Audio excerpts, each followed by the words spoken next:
আমি আজিৰ ক্লাছটোত আটাইকে স্বাগতম জনাইছো। আজিৰ যিটো বিষয় আছে সেই বিষয়টো হৈছে উপভাষা বিজ্ঞান।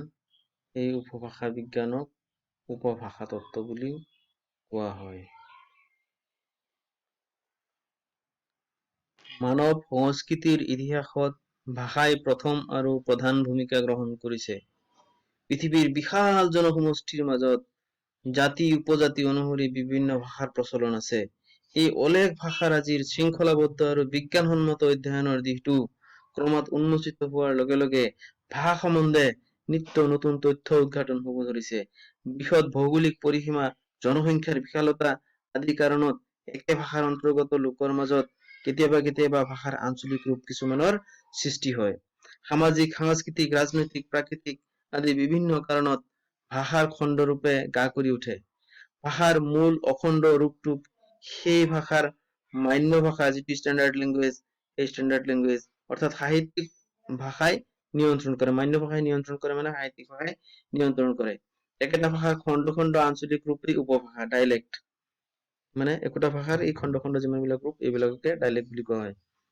অৱশ্যে ভাষাৰ আঞ্চলিক ৰূপবোৰ মূল ভাষাৰ পৰা একেবাৰেই পৃথক নহয়। কেৱল ধ্বনি প্ৰয়োগ, শব্দাৱলী, উচ্চাৰণ আদি দিশত কোনো ক্ষেত্ৰতহে প্ৰভেদ পৰিলক্ষিত হয়। সকলো উপভাষা যে সদায় কথিত ৰূপত থাকে এনে নহয়। কেতিয়াবা একোটা উপভাষা বেছি আগবাঢ়ি যায় আৰু সেই উপভাষাৰ লিখিত সাহিত্যৰো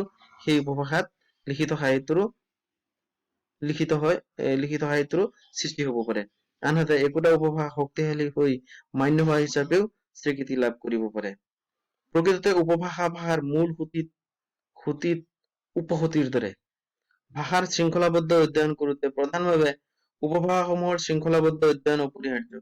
কাৰণ একোটা ভাষাৰ সম্যক জ্ঞান লাভ কৰিবলৈ হলে লিখিত সাহিত্যই যথেষ্ট নহয়। ভাষাৰ অখণ্ড ৰূপৰ বৰ্ণাঢ্য জ্ঞানৰ পৰিপূৰক ৰূপে উপভাষাই সেই সামগ্ৰী যোগান ধৰিব পাৰে।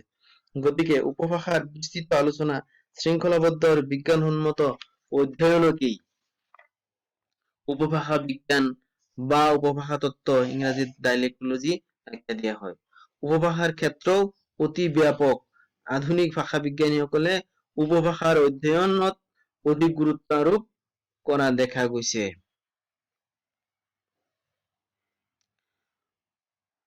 উপভাষাসমূহ সাধাৰণতে কথিত ৰূপত থকাৰ বাবে ইয়াৰ অধ্যয়ন বৰ সহজ নহয়। কিন্তু মূল ভাষাৰ অধ্যয়ন উপভাষাৰ সম্যক জ্ঞানৰ অবিহনে সম্পূৰ্ণ নহয়। তদুপৰি উপভাষাৰ অধ্যয়ন বহু সময়ত ক্ষেত্ৰ অধ্যয়নৰ ওপৰত নিৰ্ভৰ হ'ব লগা হয়।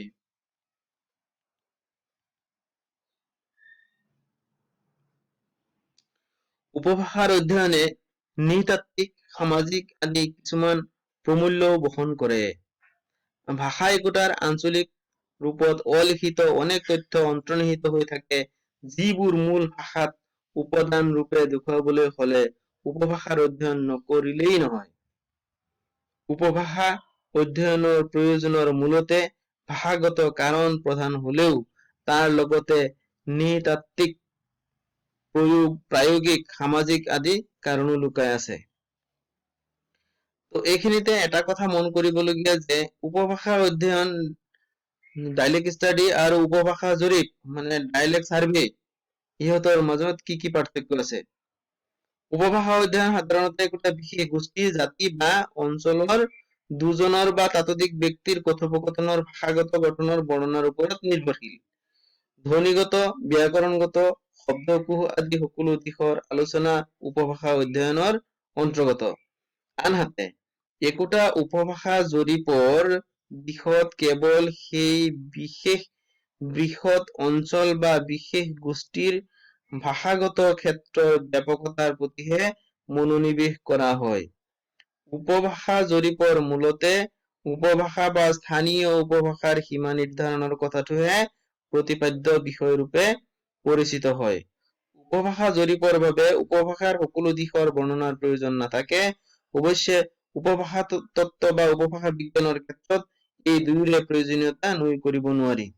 উপভাষা একোটা ভাষাৰ ক্ষেত্ৰীয় ৰূপহে, অশুদ্ধ বা নিম্ন পৰ্যায়ৰ নহয়, যিটো ৰমেশ পাঠকে ভাষা বিজ্ঞানৰ ভূমিকাত কৈছে। উপভাষা বুলিলে অকল ভৌগোলিক পৰিসীমাকে জিঅগ্ৰাফিকেল ডাইলেক্ট নুবুজায়। বৰ্ণ বা জাতি ভেদেও উপভাষাৰ ভেদ থকা সম্ভৱ। ফণীন্দ্ৰ নাৰায়ণ দত্তবৰুৱাই আধুনিক ভাষা বিজ্ঞান পৰিচয়ত কৈছে, উপভাষা সম্বন্ধে জ্ঞান আহৰণ অধ্যয়নৰ পদ্ধতি, অধ্যয়ন কৰোঁতে প্ৰয়োজনীয় সামগ্ৰী, মূল ভাষা বা অন্যান্য উপভাষা বা স্থানীয় উপভাষাৰ লগত ইয়াৰ সাদৃশ্য আদি সকলো কথাই উপভাষা বিজ্ঞানৰ অন্তৰ্গত বিষয়। উপভাষা বিজ্ঞানৰ অধ্যয়ন প্ৰাচীন নহয়, কাৰণ ঊনবিংশ শতাব্দীৰ শেষাৰ্ধৰ পৰাহে এই ক্ষেত্ৰত বিশেষ মনোনিৱেশ কৰা দেখা যায়। উপভাষা অধ্যয়নৰ প্ৰথম পৰ্যায়ত সেই উপভাষাৰ সম্বন্ধে প্ৰাথমিক জ্ঞান আহৰণৰ প্ৰয়োজন হয়। ভৌগোলিক পৰিসীমা, জনসংখ্যা আদি দিশবোৰ খৰচি মাৰি আলোচনা কৰি ক্ৰমান্বয়ে উপভাষাৰ ভিতৰুৱা দিশবোৰ অধ্যয়নত ব্ৰতী হ'ব লাগে। এইখিনিতে সমাজ ভাষা তত্ত্ব মানে ছচিয়েল লিংগুইষ্টিক্সৰ বিষয়টো আহি পৰে। কেতিয়াবা কেতিয়াবা ই ভাষা তত্ত্বৰ অন্তৰ্গত শাখা ৰূপে পৰিচিত। সমাজ ভাষা তত্ত্ব আকৌ ভাষা তত্ত্বৰে এটি শাখা মাথোন। উপভাষা একোটা যেতিয়া কথিত ৰূপতে বৰ্তি থাকে, তেতিয়া ইয়াৰ গৱেষণা বা অধ্যয়ন কৰোঁতে ভালেকেইটা বিষয়ৰ প্ৰতি মনোনিৱেশ কৰিবলগীয়া হয়। কাৰণ উপভাষা অধ্যয়ন কৰোঁতে এজন বা ততোধিক তথ্যদাতাৰ জৰিয়তে উপভাষাৰ সামগ্ৰী সংগ্ৰহ কৰিবলৈ সমৰ্থ হ'ব পাৰে।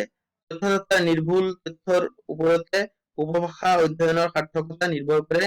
অৱশ্যে উপভাষা অধ্যয়ন কৰোঁতে প্ৰত্যক্ষ বা পৰোক্ষ যিকোনো পদ্ধতি অৱলম্বন কৰিব পৰা যায়। প্ৰথম পদ্ধতিৰ কন্টেক্ট থিয়ৰীৰ জৰিয়তে অধ্যয়ন কৰা উপভাষাটোৰ লোকৰ সৈতে প্ৰত্যক্ষ যোগাযোগৰ দ্বাৰা তথ্য সংগ্ৰহ কৰা, দ্বিতীয় পদ্ধতিৰ দ্বাৰা মানে ইনফৰমেণ্ট থিয়ৰীৰ দ্বাৰা তথ্যদাতাৰ দ্বাৰা তথ্য সংগ্ৰহ। প্ৰথম পদ্ধতিৰ দ্বাৰা যথেষ্ট অসুবিধাৰ সন্মুখীন হয়। অৱশ্যে দুয়ো পদ্ধতিতে কিছু সুবিধা অসুবিধা আছে। তথাপি সংখ্যাগৰিষ্ঠ অঞ্চলৰ উপভাষা অধ্যয়ন কৰোঁতে পৰোক্ষ পদ্ধতিকে বহুতে অৱলম্বন কৰা দেখা যায়। পৃথিৱীৰ বহু উপভাষাৰ অধ্যয়নত এই পৰোক্ষ পদ্ধতিকে অৱলম্বন কৰা দেখা যায়। তথ্যদাতাজন স্থানীয় পৰিৱেশৰ লগত সম্পূৰ্ণ পৰিচিত বা সেই অঞ্চলৰ হলে তথ্য সংগ্ৰহ বহু সহজ হৈ পৰে। ইউৰোপীয় ভাষা তত্ত্বৰ ইতিহাসত উপভাষা অধ্যয়নত বহু ভাষাতাত্ত্বিকে পাৰদৰ্শিতা দেখুৱাইছে।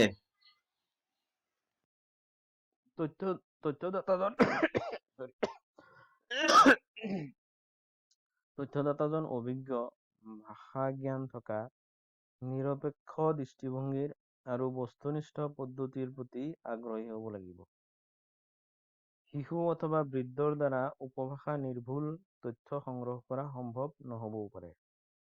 কেতিয়াবা কেতিয়াবা মহিলা তথ্যদাতাৰ দ্বাৰাও সামগ্ৰী সংগ্ৰহৰ সুফল লাভ হ'ব পাৰে। উপভাষা অধ্যয়ন বিশেষভাৱে অনুন্নত অঞ্চলৰ ক্ষেত্ৰতহে অসুবিধাৰ সৃষ্টি অধিক হ'ব পাৰে। উপভাষাৰ তথ্য সংগ্ৰহৰ ক্ষেত্ৰত টেপ ৰেকৰ্ডাৰ আৰু টাইপৰাইটাৰৰ প্ৰয়োজন অত্যাৱশ্যকীয়। ধ্বনি উচ্চাৰণ পদ্ধতি আহৰণ কৰাত টেপ ৰেকৰ্ডাৰহে বিশেষ সহায় কৰিব পাৰে। পশ্চিমীয়া দেশসমূহতো এই পদ্ধতি অৱলম্বন কৰা দেখা যায়। উপভাষাৰ শব্দকোষ, লিপ্যান্তৰ, মানচিত্ৰৰ প্ৰয়োগ আদি বিষয়সমূহো উপভাষা অধ্যয়নৰ অন্তৰ্গত দিশ। উপভাষা অভিধান প্ৰস্তুত কৰিব নোৱাৰিলে উপভাষাৰ অধ্যয়ন অসমাপ্ত হৈ ৰব। উপভাষা অধ্যয়নত মৌখিক গীত-মাত, সাধুকথা, ফকৰা যোজনা আদি লোকসাহিত্যৰ পৰা তথ্য সংগ্ৰহৰ লগে লগে সেই লোকসাহিত্যৰ সংৰক্ষণৰো ব্যৱস্থা কৰিব লাগে। প্ৰয়োজন অনুসৰি কেমেৰা বা অন্যান্য সামগ্ৰীৰো সহায় লোৱা আৱশ্যক। উপভাষাৰ কেঁচা সামগ্ৰী সংগ্ৰহ কৰাৰ পিছত ধ্বনি প্ৰয়োগ, উচ্চাৰণৰ পদ্ধতি আদি নিৰ্ভুলভাৱে বিচাৰি উলিওৱাৰ বৰ কষ্টসাধ্য কাম। তাৰ বাবে অধ্যয়নকাৰী ভাষা প্ৰশিক্ষণপ্ৰাপ্ত হোৱাটো অতি প্ৰয়োজন।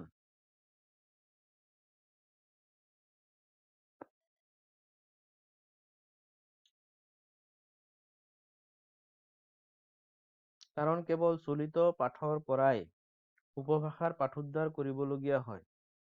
ধ্বনিগত দিশটোত স্বৰ, ব্যঞ্জন, ধ্বনিৰ তালিকা প্ৰস্তুত কৰাৰ পিছতে শাখাঘাত, সুৰ-লহৰ, সন্ধি আদিৰ বিষয়ে আলোচনা কৰিব লাগিব। ইয়াৰ পিছতে ৰূপগত বিষয়ৰ আলোচনা, বাক্য গঠন, শব্দমালা, অৰ্থতত্ত্ব আদি বিষয় অন্তৰ্ভুক্ত কৰিব লাগিব। উপভাষা অধ্যয়ন কৰোঁতে আৰু এটি দিশৰ প্ৰতি মনোনিৱেশ কৰিব লাগে, সেয়া হৈছে ভাষাগত সূত্ৰসমূহৰ প্ৰয়োজনীয়তা। কাৰণ কেতিয়াবা দেখা যায় যে উপভাষাৰ অধ্যয়নত হয়তো ক'ৰবাত ত্ৰুটি ৰৈ যাব পাৰে। তেনে ক্ষেত্ৰত ভাষাগত সূত্ৰই সহায় কৰিব পাৰে। কাৰণ ভাষা বা উপভাষা যিয়েই নহওক, কিছুমান বিশেষ নিয়মৰ মাজেৰে ইয়াৰ বিকাশ ঘটে, পৰিৱৰ্তনো ঘটে। উপভাষা বিজ্ঞান বা উপভাষা তত্ত্ব আৰু ভাষাগত সূত্ৰসমূহৰ ক্ষেত্ৰত ধ্বনিতত্ত্বই ভূমিকা লৈছে। কাৰণ ভাষাৰ ধ্বনি হ'ল প্ৰধান আৰু প্ৰথম উপাদান।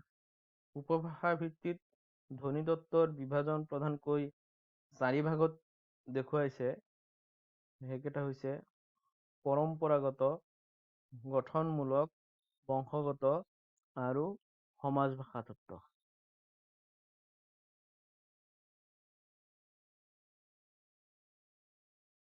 পৰম্পৰাগত উপভাষা তত্ত্বৰ আৰম্ভণি ঘটে ঊনবিংশ শতিকাৰ ঐতিহাসিক আৰু তুলনামূলক ভাষাতত্ত্বৰ পৰা। কাৰণ একোটা উপভাষা প্ৰাচীন বা প্ৰত্নৰূপৰ পৰা উদ্ভৱ হয়। উপভাষা একোটা কিদৰে নিৰ্ধাৰণ কৰিব পাৰি আৰু এটা উপভাষাৰ পৰা আন এটা উপভাষাক কিদৰে পৃথক কৰিব পাৰি বা উপভাষাৰ ভৌগোলিক সীমা কেনেকৈ নিৰ্ণয় কৰিব পাৰি, এই দিশবোৰ পৰম্পৰাগত উপভাষা বিজ্ঞানে নিৰ্ণয় কৰে।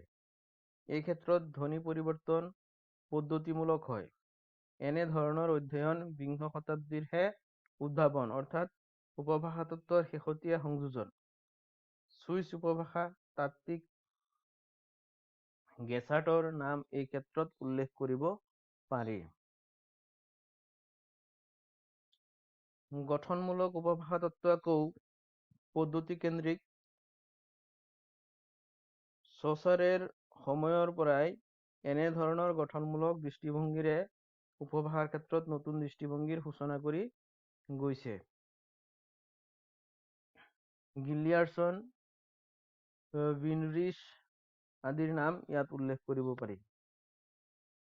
2 নম্বৰটো হৈছে বংশগত।